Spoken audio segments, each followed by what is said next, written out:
दोस्तों, अगर आपको पीएफ में सर्विस ओवरलैप का प्रॉब्लम आ रहा है और आपका पीएफ क्लेम बार बार सर्विस ओवरलैप की वजह से रिजेक्ट हो रहा है, तो आप बिल्कुल भी चिंता ना करें। इस वीडियो में मैं आपको सर्विस ओवरलैप की 100% सॉल्यूशन बताने वाला हूं।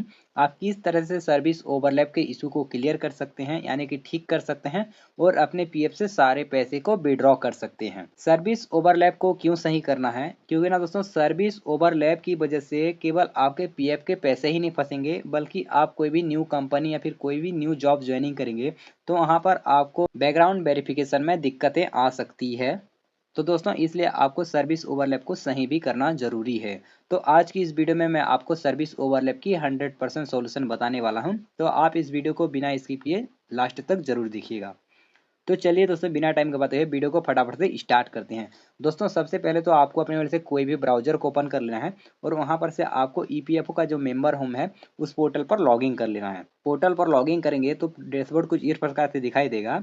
यहाँ से आपको सर्विस ओवरलैप की वजह से आपका क्लेम अगर रिजेक्ट हो चुका है तो उसे चेक करने के लिए आप ये क्या कीजिए, व्यू पर क्लिक कीजिए और यहाँ पर पासबुक वाले ऑप्शन पर क्लिक कीजिए और पासबुक को ओपन कर लीजिए। तो चलिए हम पासबुक को फटाफट से ओपन कर लेते हैं।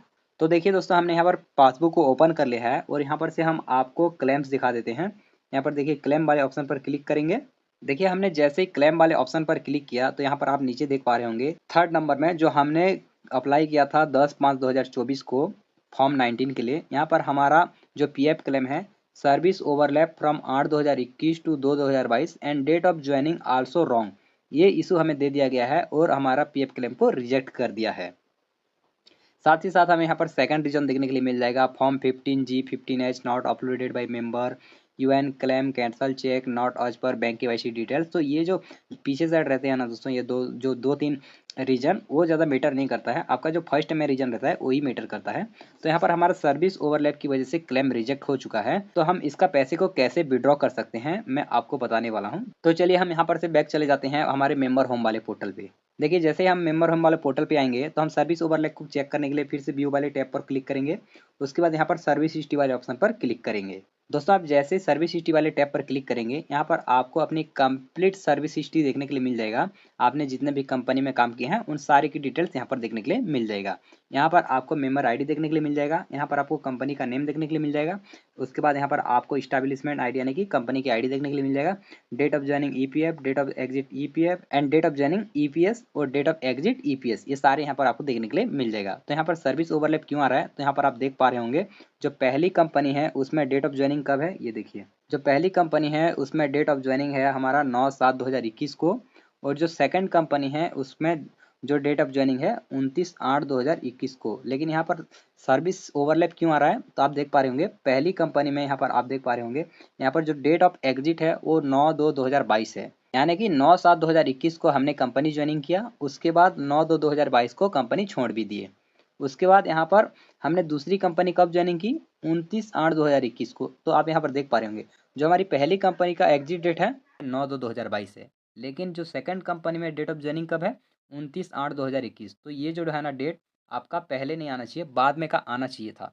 लेकिन इस मेंबर ने क्या किया है, इस मेंबर ने दोनों कंपनी में एक साथ काम किए हैं। तो अभी मैं आपको यही बताने वाला हूँ कि अगर आपने दो कंपनी में काम कर लिए हैं तो आप कैसे पीएफ के पैसे को विड्रॉ कर पाएंगे, क्योंकि यहाँ पर तो आपको सर्विस ओवरलैप का प्रॉब्लम आ जाएगा। तो आप यहाँ पर समझ गए कि सर्विस ओवरलैप क्या होता है, कि डेट ऑफ एग्जिट के पहले अगर कोई दूसरी कंपनी में डेट ऑफ ज्वाइनिंग आ जाता है तो वहाँ पर सर्विस ओवरलैप का इशू हो जाता है। तो यहाँ पर मेंबर ने तो दोनों कंपनी में काम किया है, तो जाहिर सी बात है कि यहाँ पर जो डेट है वो पहले ही आएगा। मेंबर ने क्या किया, 9/7/2021 को एक कंपनी ज्वाइनिंग कर लिया, उसके बाद 29/8/2021 को दूसरी कंपनी ज्वाइनिंग कर लिए, यानी कि दोनों कंपनी में एक साथ काम किए हैं। तो अभी इस मेंबर को सर्विस ओवरलैप की वजह से ये क्लेम्स रिजेक्ट हो रहे हैं, बट यहाँ पर आपको टेंशन लेना नहीं है, आप फिर भी अपने पीएफ के पैसे को निकाल सकते हैं।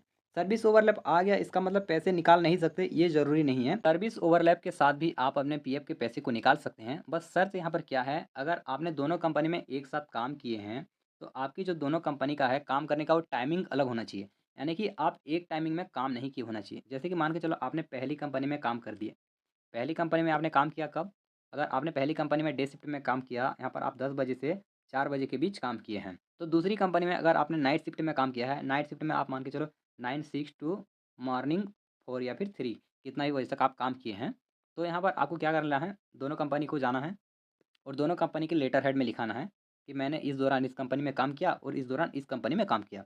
दोनों कंपनी से आप लेटर लिखवा लें। दोनों कंपनी से लेटर लिखा लेने के बाद आप जब कभी भी ऑनलाइन पीएफ क्लेम करेंगे तो वहाँ पर आपको क्लेम करने के टाइम फॉर्म 15G अपलोड करने का ऑप्शन दिखता है। उस पर आपको दोनों कंपनी की लेटर को पीडीएफ बना के अपलोड कर देनी है। आपका PF claim online successfully update हो जाएगा, पीएफ ऑफिस को चला जाएगा। तो पीएफ ऑफिस वाले आपके दोनों कंपनी में जो लेटर हेड लिखाए हैं उस लेटर को वो लोग पढ़ेंगे। हाँ, बंदे ने दोनों कंपनी में काम किया है, बंदा ने कोई फ्रॉड नहीं किया है, तो पीएफ ऑफिस वाले उसको वेरीफाई करेंगे और आपके अमाउंट को रिलीज कर देंगे।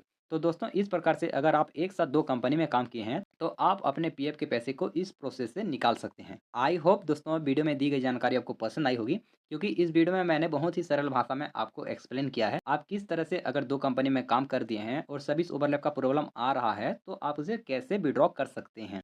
फिर भी दोस्तों अगर आपको कुछ समझ में नहीं आया या फिर आपको पीएफ से रिलेटेड कोई भी इशू है, तो आप हमें नीचे कमेंट कर सकते हैं या फिर हमारे चैनल में विजिट कर सकते हैं। आई होप दोस्तों वीडियो आपको पसंद आया होगा। वीडियो अगर पसंद है तो वीडियो को एक लाइक कर देना यार, और इस वीडियो को अपने दोस्तों के साथ शेयर करना। आगे इसी तरह के इन्फॉर्मेटिव वीडियो देखने के लिए मेरे चैनल को अभी सब्सक्राइब कर लेना।